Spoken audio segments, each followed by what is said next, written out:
Romanos, carta de Paulo aos Romanos, no capítulo de número 12, a leitura que faço, versículo 1 e também versículo 2. Romanos, capítulo 12, verso 1 e verso 2. Eu não sei se a irmã Filhinha, a irmã Hermesília, está presente nesse culto. Se ela está, eu gostaria de poder perceber a presença dela aqui. Não, uma filhinha fez uma comemoração ontem com a família de 90 anos. Estou falando isso para você que veio aí nessa noite, não crê em milagres, mas eu creio que todos vocês creem. A vida de Dona Filhinha é uma demonstração clara de que há milagres. Ela já fez 24 cirurgias, e das 24, 6 de alto risco. E você precisa ver como ela está em forma. Deus é bom. Romanos 12, versículo 1 e versículo 2. Depois que a gente tenha, se possível, o texto diante dos seus olhos, para facilitar a você o acompanhamento daquilo que estaremos falando.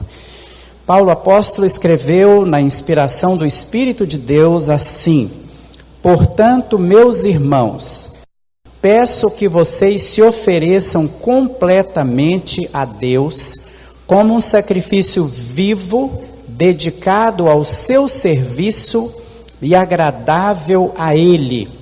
Esta é a verdadeira adoração que vocês devem oferecer a Deus. Versículo 2: não vivam como vivem as pessoas deste mundo, mas deixem que Deus os transforme por meio de uma completa mudança da mente de vocês. Assim, vocês conhecerão a vontade de Deus, isto é, aquilo que é bom, perfeito e agradável. Meu foco principal nesse texto, o início do versículo 2, vou pedir para você ler comigo, se você tem o texto aí à sua frente.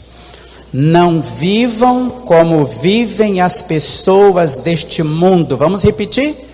Não vivam como vivem as pessoas deste mundo. Não existe unanimidade naqueles que avaliam essa nova era que nós estamos vivendo, mas os principais escritores a respeito desse assunto entendem que a pós-modernidade começou na década de 60, mas que a sua percepção mais acentuada tem sido a partir dos anos 80. E com uma aceleração extremamente fácil de se perceber no início desse milênio, ou seja, também do século 21 que nós estamos vivendo. É claro que pós-modernidade não é algo estranho para nós que estamos aqui. A gente lê informações sobre isso. Além do mais, qualquer um de nós, vida, acompanha as notícias, acompanha os fatos que estão acontecendo ao nosso redor e em pontos distantes do mundo, temos uma noção do que é pós-modernidade. Mas eu quero mencionar, farei isso rapidamente, algumas características desta época chamada pós-moderna. São algumas sinalizações, na sua grande maioria, facilmente percebidas. A primeira delas tem a ver com o que se chama globalização. Palavra muito conhecida, muito usada hoje em dia.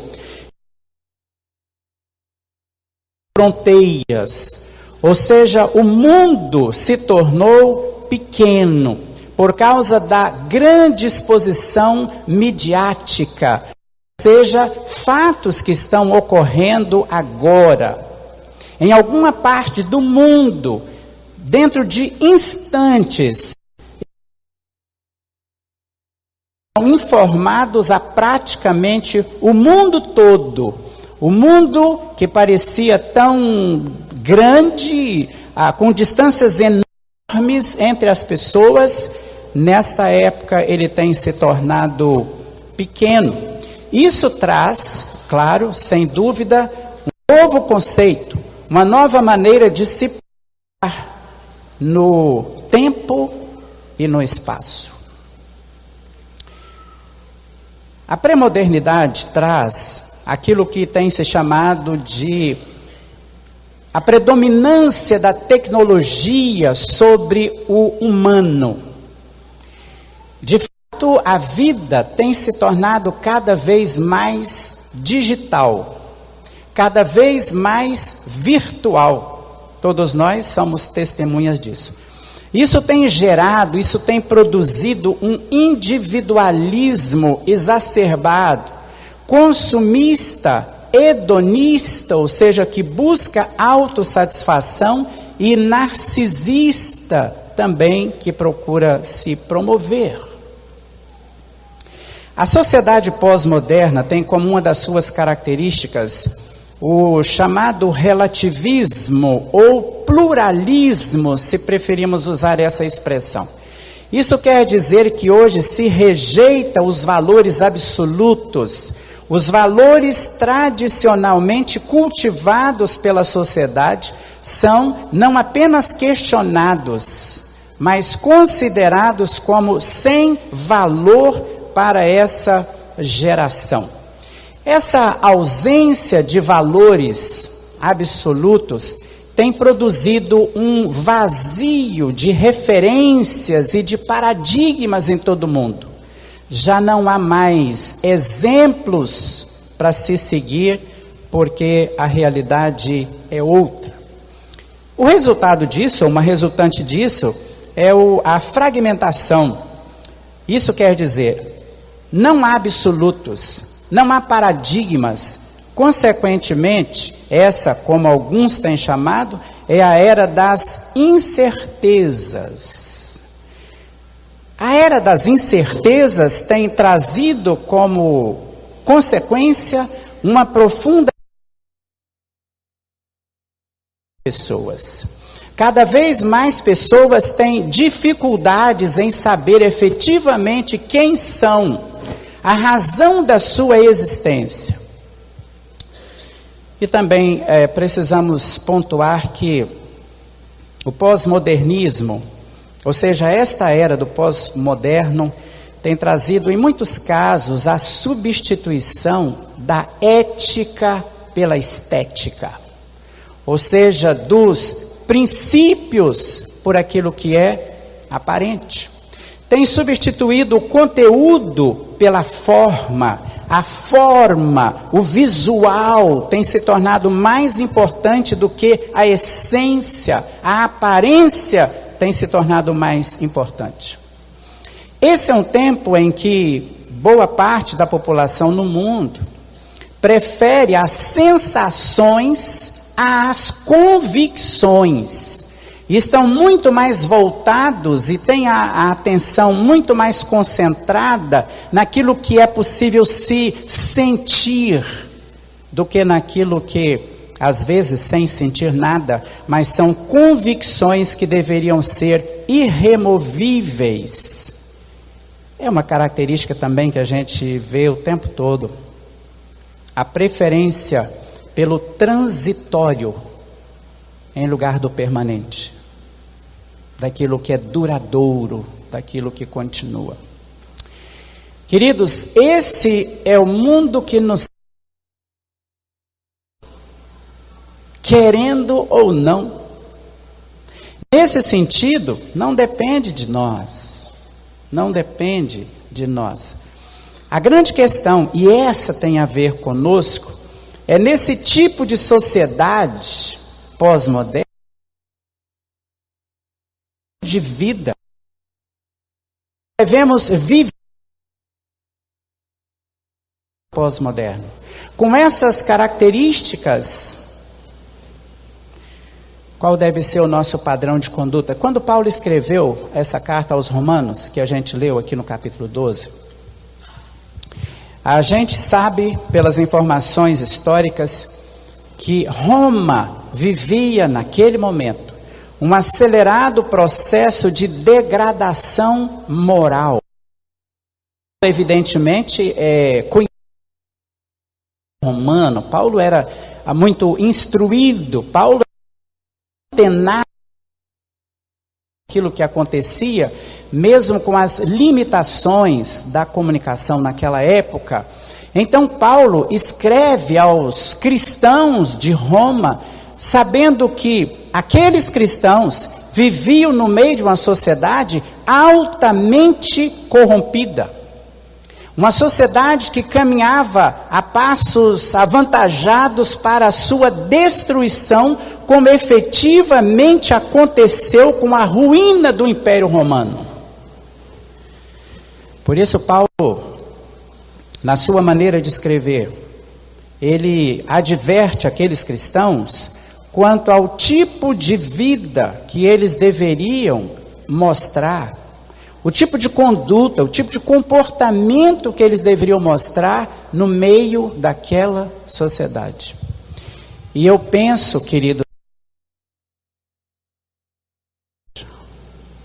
porque muitas vezes nós não percebemos, muitas vezes nós não nos damos conta, mas nós vamos permitindo, ou nós vamos nos permitindo ser influenciados pela pressão da sociedade, e aos poucos a nossa conduta, o nosso comportamento vai deixando de ser aquilo que na verdade deveria como cristãos, e nós corremos o risco de nos tornar exatamente iguais ou parecidos com esta sociedade que em boa parte vive sem Deus.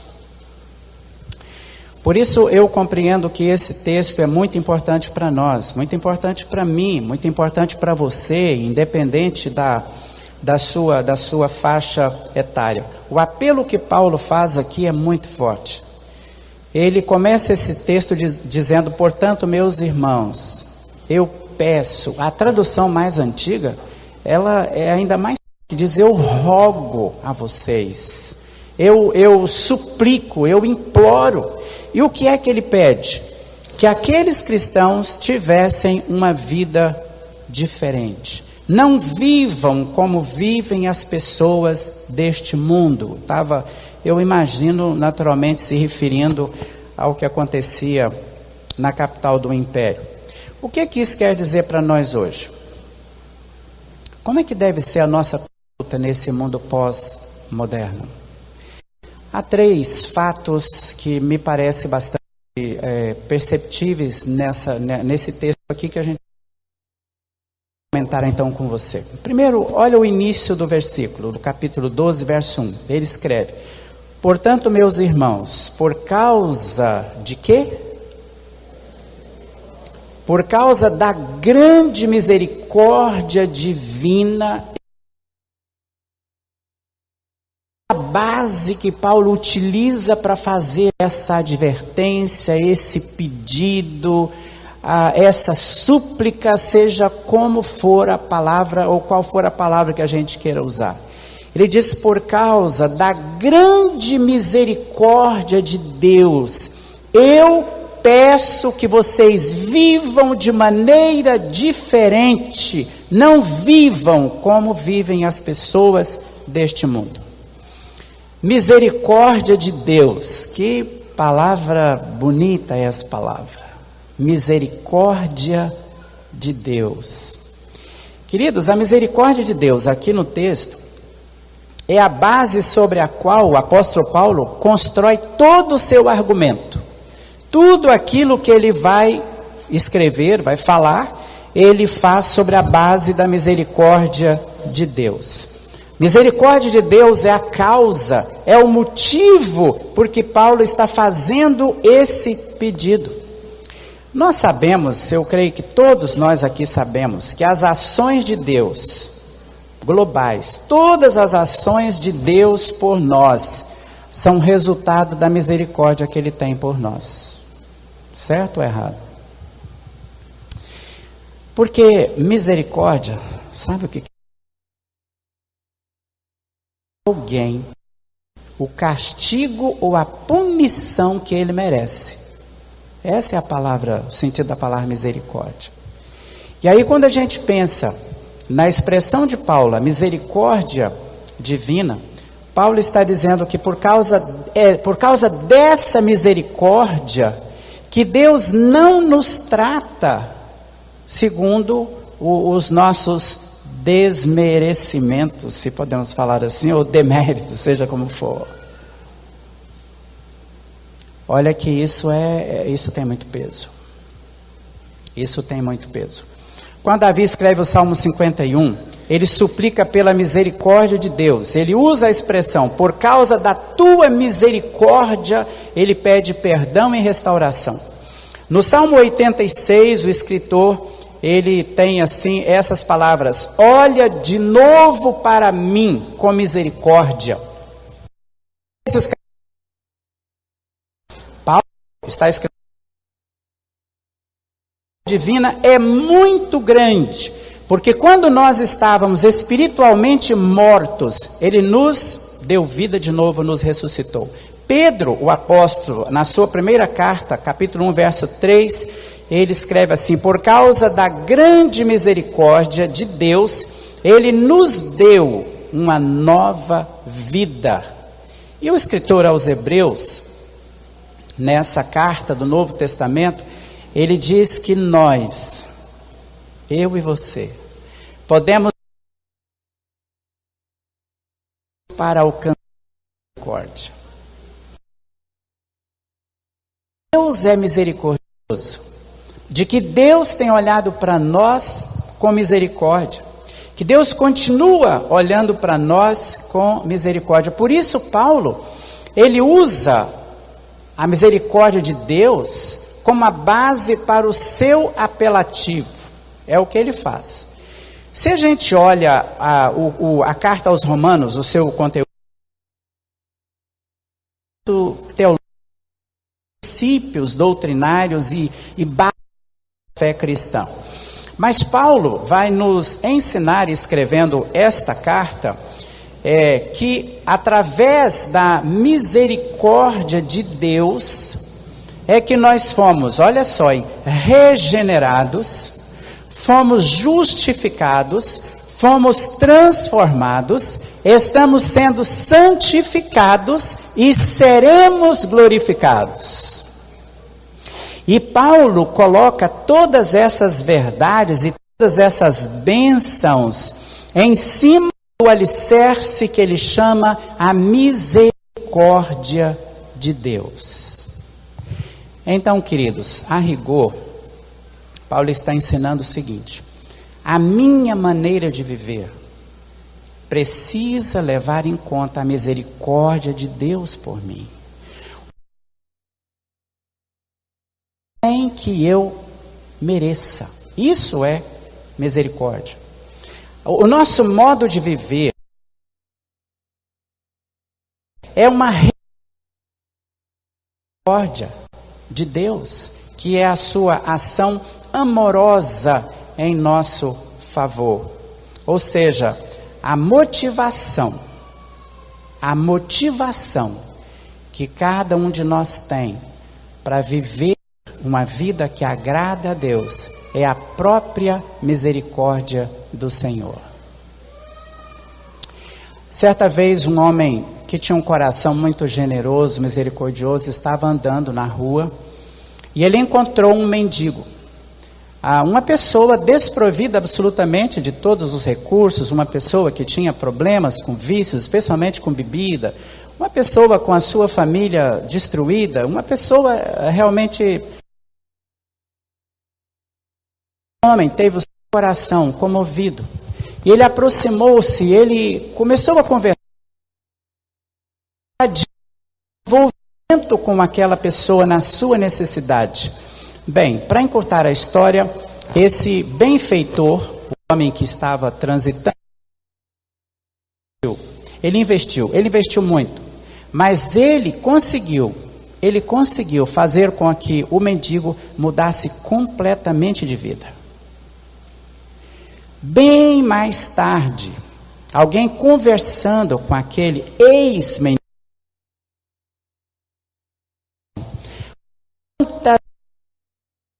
voltar àquela velha vida? Quantas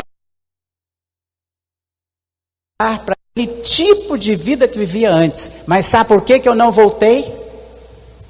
Por causa de tudo aquilo que o fulano fez por mim. Depois de tudo aquilo que o senhor fulano fez por mim, eu não poderia voltar para aquele tipo de vida. Você entendeu? É o que Paulo está dizendo. Por causa da misericórdia de Deus por nós, que mudou a nossa vida, que mudou a nossa realidade, nós não podemos viver como vivem aqueles que ainda não têm Deus. Segundo fato que quero destacar nesse texto, nessa escritura, quero que você olhe para a segunda parte aí do versículo 1, que a gente acabou de destacar a primeira parte, mas na segunda parte ele diz assim: peço que vocês se ofereçam. Esse é o pedido dele com base na misericórdia. Peço que vocês se ofereçam completamente a Deus, como um sacrifício, o quê? Vivo, dedicado ao seu serviço e agradável a Ele. E Paulo vai dizer que esta é a verdadeira adoração. O que a gente aprende a partir dessas expressões é que o estilo de vida do cristão, que além de ser motivado pela misericórdia de Deus, ele é resultado de uma entrega, resultado de nossa vida a Deus. Paulo diz assim, que vocês se ofereçam completamente, como um sacrifício. Paulo utiliza aqui o sistema sacrificial do Velho Testamento, não é? Você conhece um animalzinho, o cordeiro, né? Ele era oferecido, ele era colocado sobre o altar. E o cordeiro ali, ele, na verdade, ele era um substituto da pessoa que o levava até o altar. O cordeirinho, ele era sacrificado em lugar de quem o levou, e a morte daquele animalzinho era para resolver a questão dos pecados, dos erros, das falhas de quem levava. O cordeiro era um substituto. Nós sabemos que a imagem do cordeiro sacrificado no Velho Testamento é um símbolo do Cordeiro de Deus, de Jesus, que seria morto naquela cruz, há tanto tempo depois, no período do Novo Testamento. Mas Paulo usa exatamente essa linguagem, a linguagem da oferta colocada sobre o altar, o cordeiro colocado sobre o altar. Só que ele diz, no nosso caso, o sacrifício não é um animal morto, mas o sacrifício é vivo, é uma pessoa viva, e ele diz, vivo para Deus. Isso, querido, sobre uma auto-entrega. Por quê? Porque no caso do animalzinho lá, ele evidentemente não tinha vontade. Mas você e eu temos vontade própria. Você e eu podemos decidir o que fazer da nossa vida, ou bem ou mal. Podemos fazer da nossa vida uma bênção ou uma desgraça. Ou seja, há em nós um poder de decisão.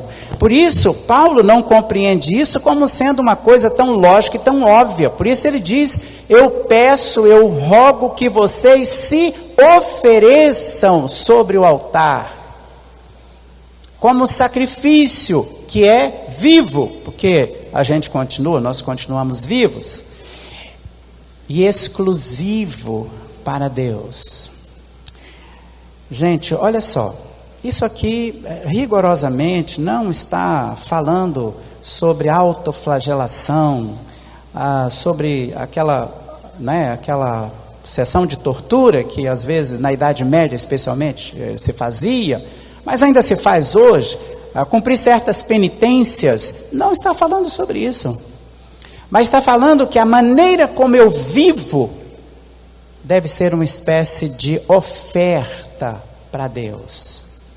Eu devo oferecer a minha vida a Deus completamente. O texto diz isso. Não é pela metade, não é uma parte. Vamos lembrar que não existe cristianismo partido. Ou a pessoa é efetivamente uma pessoa cristã, ou ela não é. Como alguém disse, tem muitos que vivem como devotos de São Raimundo, um pé na igreja,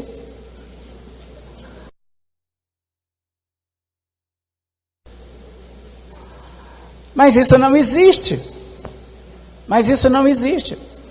Não existe cristianismo com essa característica. Paulo parece que ele nos ajuda. Quando ele escreve em Gálatas capítulo 2:20, ele diz: eu já estou crucificado com Cristo. E Paulo estava bem vivo. Eu já estou crucificado com Cristo. E ele diz: e vivo não mais eu, mas agora é Cristo quem vive em mim. Paulo está dizendo o seguinte: a minha vida é dedicada a Deus. A minha mente, os meus pensamentos, as minhas atitudes, eu procuro oferecer isso a Deus como alguma coisa que agrada ao Senhor. E daí parece que a gente não tem dificuldade de fazer uma dedução muito lógica. Naquilo que Paulo diz: não vivam como vivem as pessoas do mundo. Esse é um problema hoje. Tomar uma decisão a respeito de Jesus. Passaram a se autodenominar uma pessoa ou pessoas cristãs, mas elas têm reservas, elas têm coisas, elas têm atitudes que a entrega não foi completa, a entrega não foi plena. O texto diz que vocês se ofereçam completamente.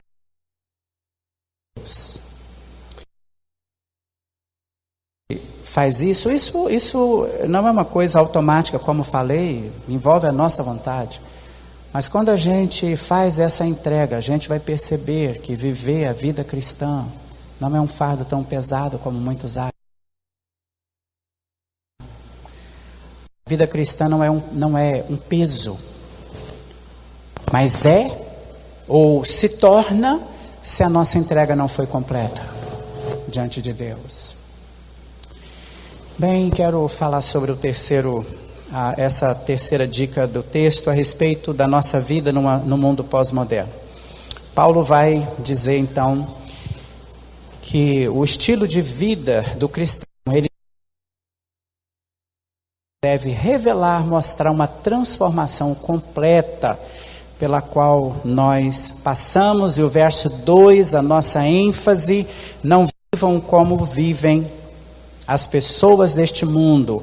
E ele completa: mas deixem que Deus os transforme por meio de uma completa mudança da mente de vocês. Deixem que Deus os transforme. Não existe alternativa. Ou o cristão é diferente do mundo, ou ele não é um cristão. A palavra que Paulo usa nesse texto para transformação é a palavra metamorfose, que é uma palavra, às vezes um tanto asquerosa, mas ela fala sobre alguma coisa fantástica, extraordinária, como aquela lagarta se torna uma borboleta lindíssima. É uma mudança completa, uma transformação completa.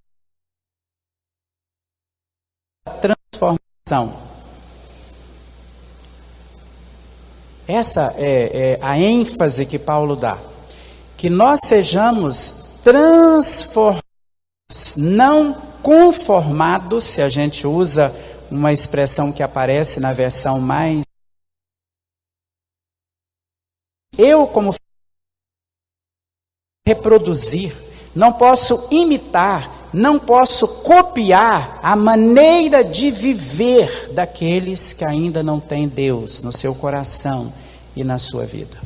O meu modo de pensar e também as minhas ações, as minhas atitudes diferentes. Na época, de padrões de moralidade tão baixos como essa época em que nós estamos vivendo. Acho que você concorda com isso. A síndrome, essa síndrome tem acometido muitos cristãos e muitas igrejas. A noção de... Como disse antes, essa pluralidade, essa falta de referências faz com que alguém diga: bem, você acha que isso é pecado, mas eu não acho que é pecado. Queridos, se for assim, nós estamos perdidos. Se nós não temos parâmetros. Por isso eu fico com a palavra de Deus. A palavra de Deus, ela diz claramente que pecado não é apenas puxar o gatilho e matar alguém, roubar, puxar um carro ali na avenida. Pecado é quando nós ficamos fora daquilo que é a vontade de Deus para nós. E quando Deus condena o pecado, muitas vezes pode haver uma compreensão que não é a percepção correta, de que Deus é um estraga-prazer. Poxa, Deus, não faça isso, não faça aquilo, não faça aquilo. Poxa vida, tudo é pecado, tudo é pecado. Quando Deus condena o pecado, para o amor por nós, porque Ele quer, a vontade de Deus para nós, conforme o texto vai dizer, ela é boa, agradável e é perfeita. Então, nessa época, a noção de pecado tem se tornado muito difusa. Por outro lado, há uma perda significativa da sensibilidade espiritual no meio do povo de Deus hoje. Perda de sensibilidade espiritual. Pessoas que se identificam como cristãos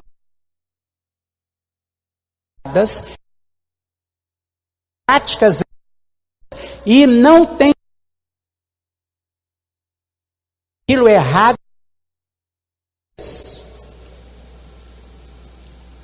Isso é uma questão extremamente séria. Vocês sabem que o grande problema de uma doença que, graças a Deus, não é tão comum mais hoje, mas ainda existe, a lepra. É que a lepra, ela tira a sensibilidade, começando pelos terminais. Então, uma pessoa que é cometida daquela enfermidade, ela pode colocar a sua mão sobre uma chapa quente e ela não vai sentir, mas os efeitos ficarão nas mãos. Isso que eu estou dizendo a você. Se um crente vai perdendo a sua sensibilidade, ele corre perigo. Ele está em perigo, porque ele pode entrar numa enrascada sem perceber, que às vezes ele nunca vai conseguir resolver completamente aquela situação, porque não teve sensibilidade. A sensibilidade não estava aguçada para perceber: opa, peraí, não, aí não. Isso um crente não vai fazer isso, um filho de Deus não vai se meter nisso. Outra coisa, há uma assimilação, às vezes lenta, gradual, das práticas que são do mundo. É um processo de assimilação. A colega da faculdade senta do meu lado, ela faz isso o tempo todo. Aquele irmãozinho lá da igreja, ele até faz as coisas na igreja, mas olha, ele faz assim, uma assimilação daquilo que não deveria ser assimilado. Assimilação daquilo que não é prática que agrada a Deus. Queridos, nesse tempo nós precisamos reafirmar os valores bíblicos. Por isso a importância de você conhecer a Bíblia. Você precisa estudar a Bíblia, você precisa estudar a Bíblia, senão você está perdido. Porque a Bíblia é a nossa referência dos valores e dos princípios. Nós precisamos reafirmar os valores bíblicos. Nós não podemos aceitar algumas práticas que estão ganhando popularidade no mundo hoje como sendo alguma coisa normal e natural. Eu vou repetir. Não podemos aceitar algumas coisas no mundo de hoje como algo natural e algo normal. E eu vou mencionar algumas dessas coisas para vocês. Eu não posso mencionar aqui as dezenas, centenas de textos bíblicos que a gente poderia listar. A primeira é adultério. Há pessoas que hoje entendem que adultério, bem, isso já foi conjugal.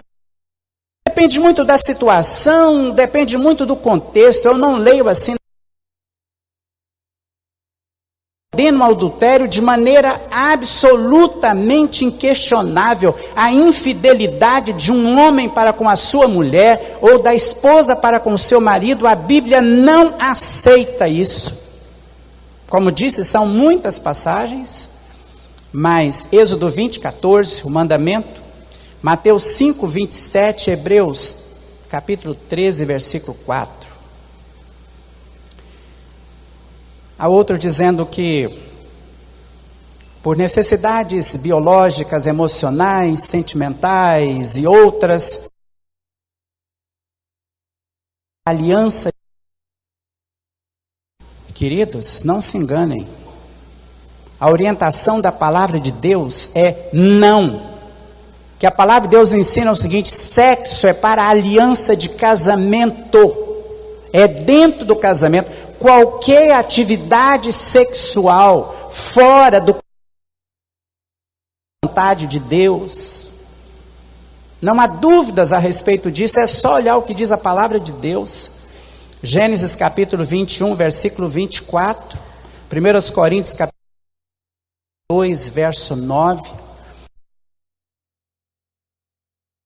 Tem sido muito hoje vista com condescendência o divórcio. A Bíblia diz claramente que um homem não deve se divorciar da sua mulher, nem a mulher deve divorciar-se do seu marido, exceto nos casos de infidelidade comprovada. Mas hoje, há tanta gente brincando com isso.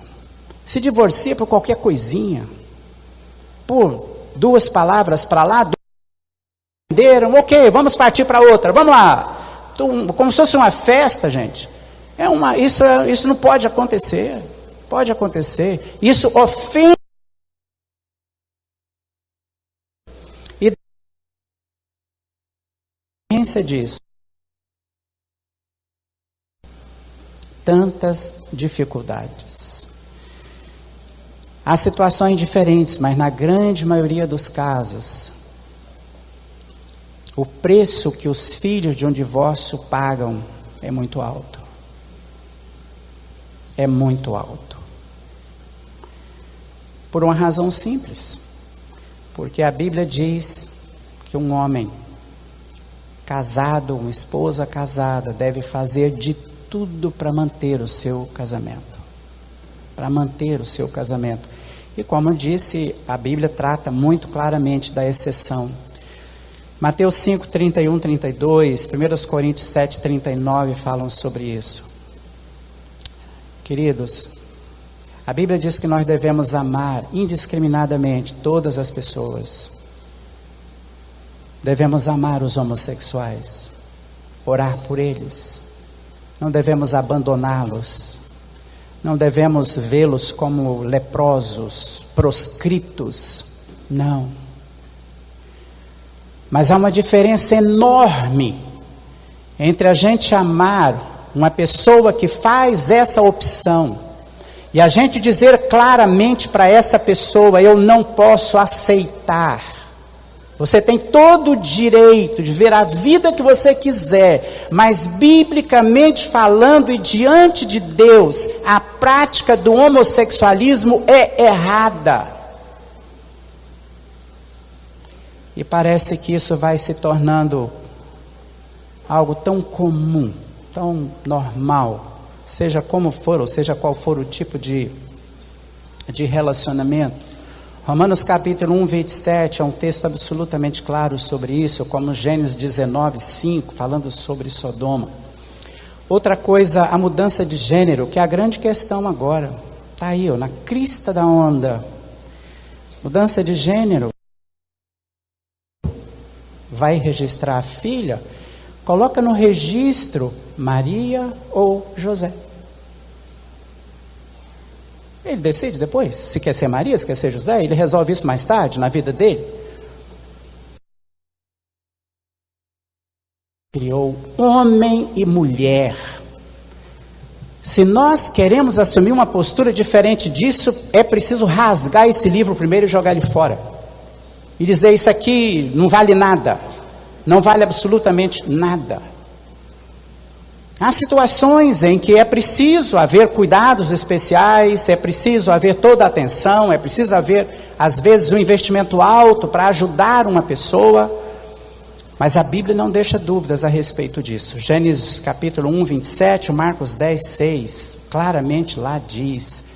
Então, queridos, permita-me dizer o seguinte, se uma pessoa nasce com sexo indefinido, Deus errou em relação àquela pessoa. Cometeu um erro. Talvez esqueceu, sei lá. Porque a Bíblia diz que as pessoas que Deus traz à existência nesse mundo, Ele fez homem e mulher. Isso está escrito na Bíblia. Também quero falar que ela é muito distante, mas é a prática da pornografia. Pornografia, o sexo virtual, sobre essa questão do cuidado com os olhos. 1 João 2,16 também fala sobre isso.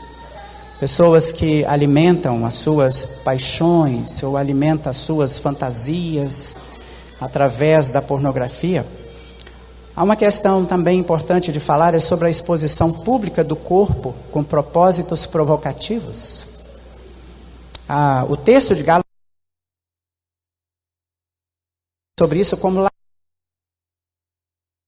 E a Bíblia diz claramente, essa é uma palavra que é natural que ela tenha um peso maior para as mulheres, mas é para os homens também. E queridos, a gente tem que reconhecer, há tantas pessoas, há tanta ação da realidade, quando se vestem. Parece que elas é como se estivessem num piquenique onde só tem mulheres. Os homens, claro, têm seus hormônios. Os homens têm seus olhos também. E eu absolutamente não dou razão, absolutamente, a qualquer tipo de atitude, de aproximação, por causa de uma evidência, ou por causa de uma provocação, mas temos que reconhecer que muitas vezes isso acontece.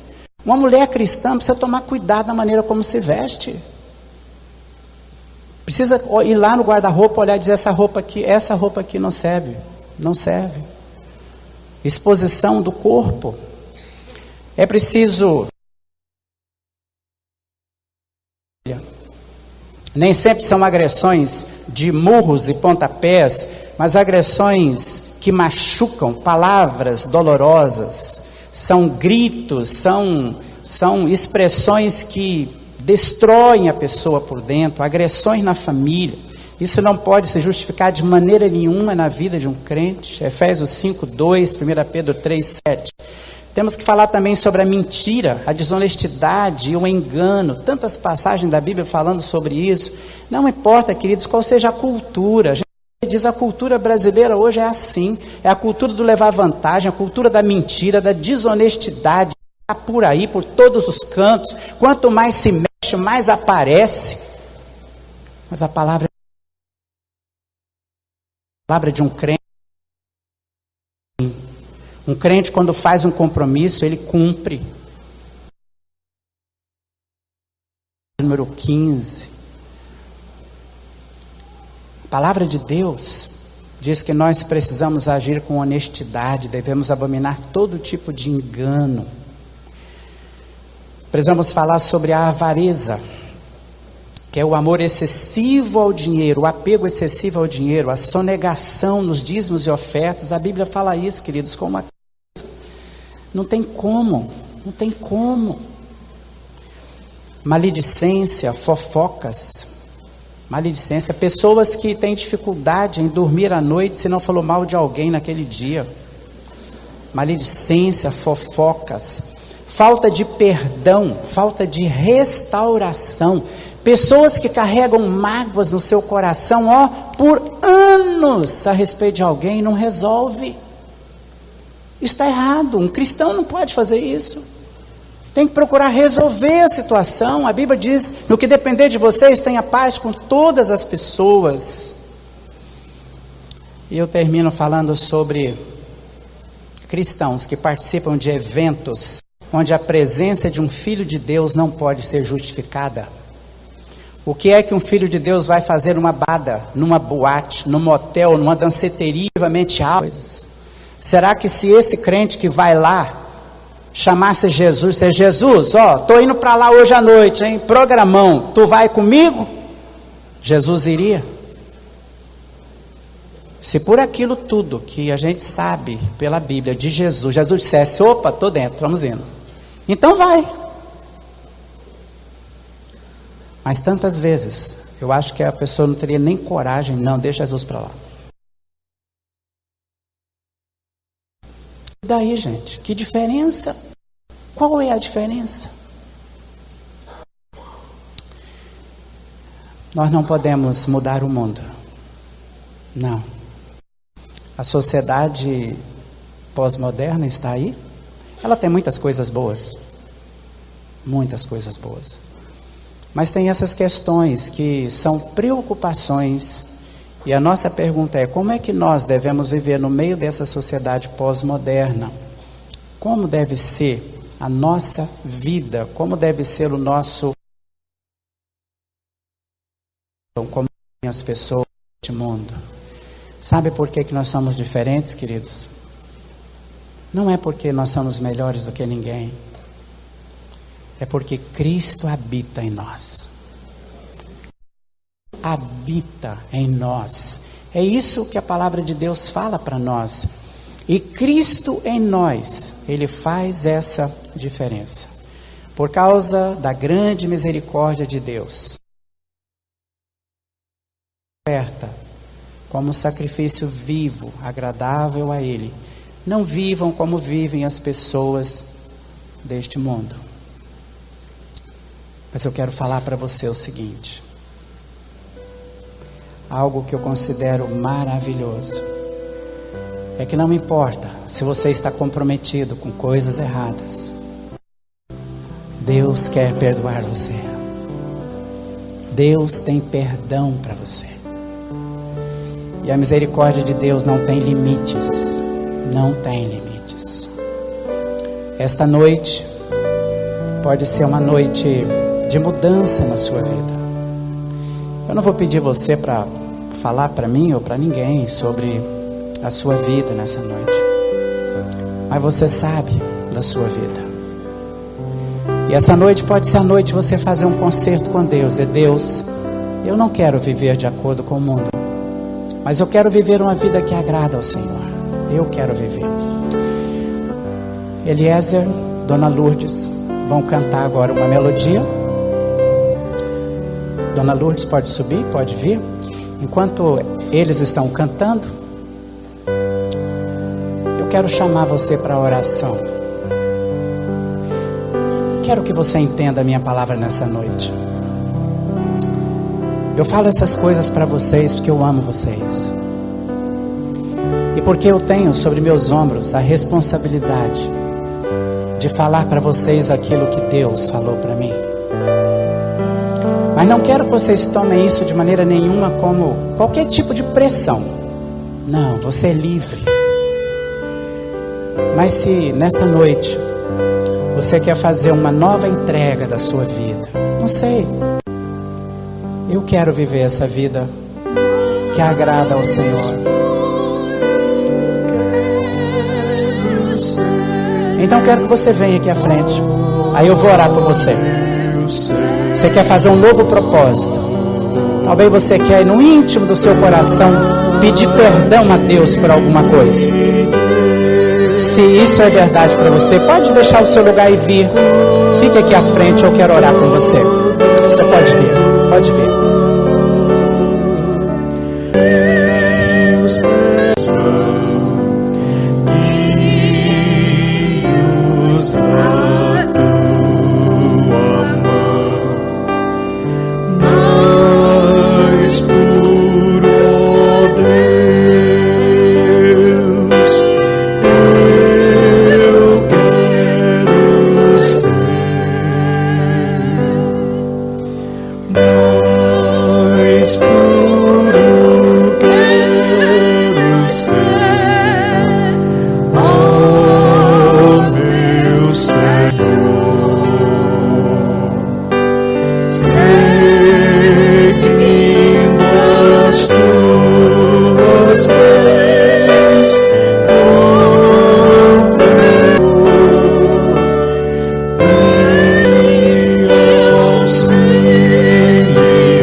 Aqui nessa noite. Obrigado porque o Espírito Santo doou essa escritura. Ele mesmo a produziu há tanto tempo atrás.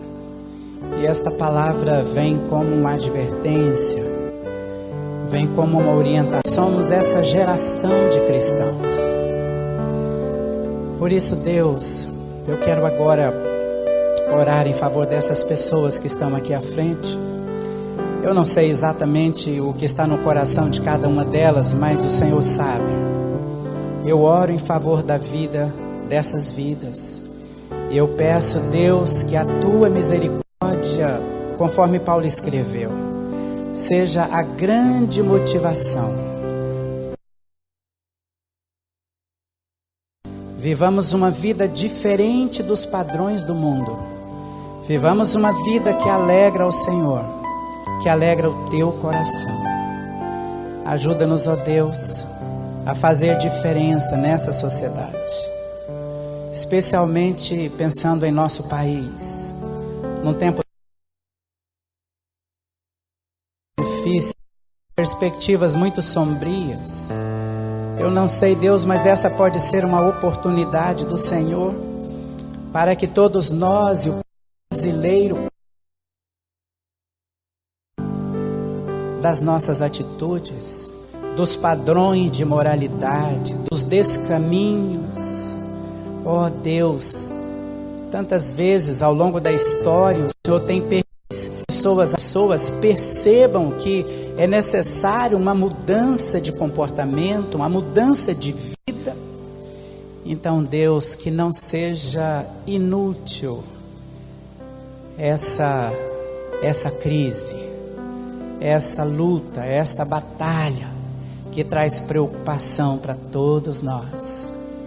Deus, vida que agrade ao Senhor. Não queremos viver como vivem as pessoas do mundo. Não importa como vive a sociedade sem Deus, mas nós, por causa da presença de Cristo em nós, bendito seja o teu nome, Deus. Bendito seja o teu nome, em nome de Jesus. Amém. Amém. Deus abençoe vocês, queridas. Vão em paz.